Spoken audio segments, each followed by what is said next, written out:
Hey everybody, welcome to this week's edition of Sports in Otero County. I'm Mark Rudi from the Alamogordo Daily News, as always with the voice of the Alamogordo Tigers, Charles Winiecki from ESPN 103.7, where we talk about high school football and soon basketball here. It's getting a little colder now. We know it's playoff time, so we're just going to kind of give a quick recap of Alamogordo's season and talk a little bit about the playoffs as well. We'll get to basketball a little bit next week probably, but Charles, Alamogordo ended off the season with a 47-14 win over Oñate Friday night. I had to think about that for a second.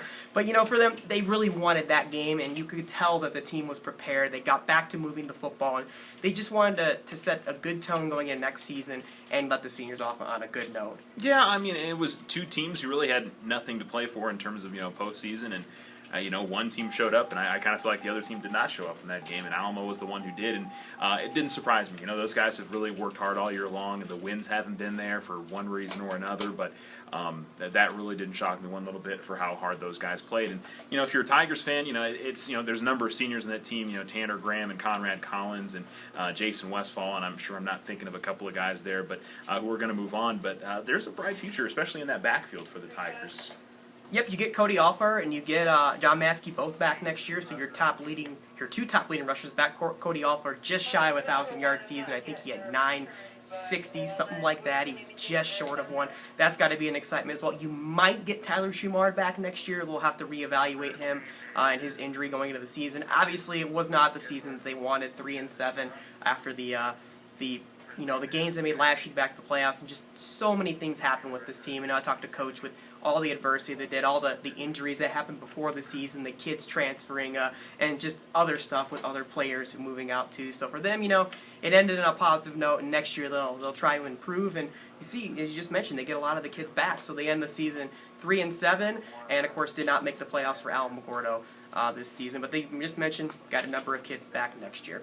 Moving on to Tularosa, they got a 54-20 win over Cobre last week. They finished the regular season 7-2, 4-0 in District 3-2A. They received a number 2 seed for the Class 2A state tournament, and we'll just kind of get into a little bit of we'll go 2A, 3A, 4A, 5A, give you our state championship game pick, our state champion, and then maybe a dark horse to look out for in each of them too. As far as 2A goes, I think it has to be Santa Rosa and Tularosa in my opinion.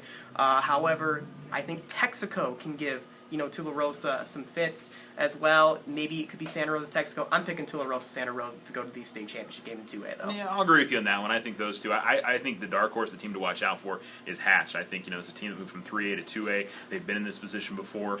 They're the one that I would watch out for. But I think it's the Wildcats and the Lions to lose. But I'll tell you, if that game is in Santa Rosa, I got to give the Lions the edge overall. Me too. I'm picking Santa Rosa to win that game as well. I'm not sure where that would be if it was Santa Rosa, Texaco, but Santa Rosa, Tularosa would be in Santa Rosa since they do owe each other. And I agree, Hatch was my dark horse team as well. Maybe watch out for Dexter a little bit too. That was kind of one a little bit. They've been competitive as well. So, and Eunice didn't even make the playoffs because Dexter knocked them off. So. Yeah, a little bit of a shock. So we just mentioned the top 4 seeds. It was Santa Rosa, Tule, Texaco, and Hatch were the top 4 seeds in 2A. Moving to 3A, no surprise, St. Mike's got the top seed in this one. Silver was number 2, Ruidoso 3, and then Bloomfield got the 4. I'm going to take St. Mike's and Silver.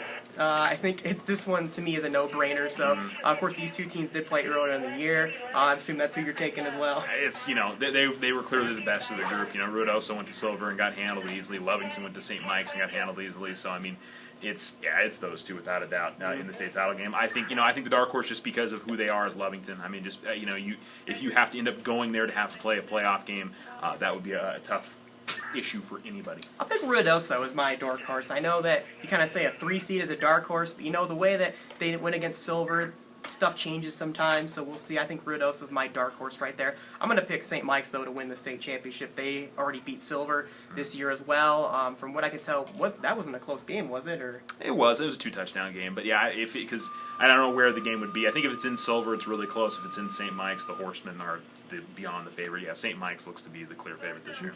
So we move on to Class 4A. Of course, Goddard, who is probably the best team in the state regardless of the class, is number 1. Los Lunas got the 2, Artesia the 3, and then Belen got the 4. I like Los Lunas and Goddard in Class 4A. I know a real surprise here going with 1 and 2 seeds, but I like Los Lunas and Goddard to get to the state championship, and I think it's got to be Goddard.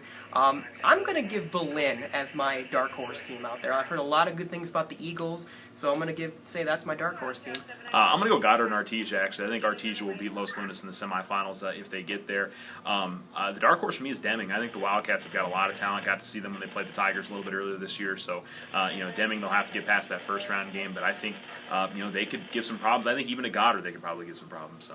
Yeah, I almost want to pick Artesia, but I don't think you can pick Artesia as a dark horse. So no, not at all as a dark horse.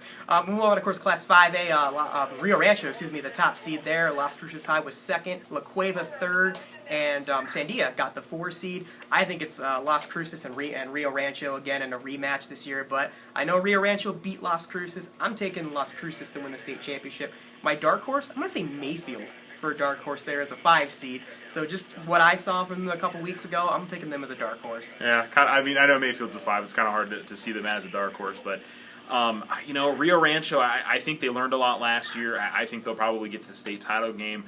I'm going to go with La Cueva. I think that I know they lost big to Las Cruces a little bit early on in the season, but for some reason I feel like they can get that turned around, and La Cueva will get their way to the state title game. In terms of a dark horse, boy, it's kind of hard to tell in 5A because I feel like there's so many different teams that have really got an opportunity.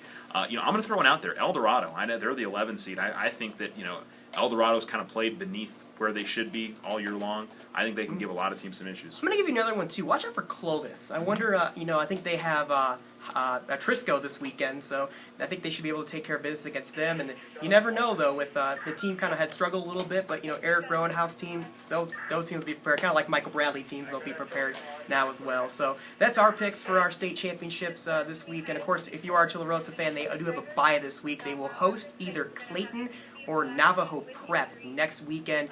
Friday or Saturday will be at Bob Cerny Stadium. And just a couple other sports. Volleyball championships for this weekend. Of course, Cloudcroft is up there. They're the number 6 seed. And basketball already. Alamogordo plays Tuesday already, so we're already into hoops. Of course, they both play El Paso Mountain View. Boys are down in El Paso, and the girls are here in Alamogordo. If you can't make it down, are you going down to? The girls are actually playing next Tuesday. The boys will play the week after that. Oh, okay. They play on the 27th. Got that wrong. I'm sorry. So the girls, yes, will be home on Tuesday. The boys will be a little bit after that. So for next week, we'll talk more about prep basketball. We'll get into a little bit more of a preview for each team. We'll talk about Tula Rosa's playoff match for football. So of course, you can follow us on Twitter at MReady19, at CharlesW25, and follow our Facebook at Alamogordo Daily News Sports and ESPN Alamogordo 103.7. So we'll see you next week.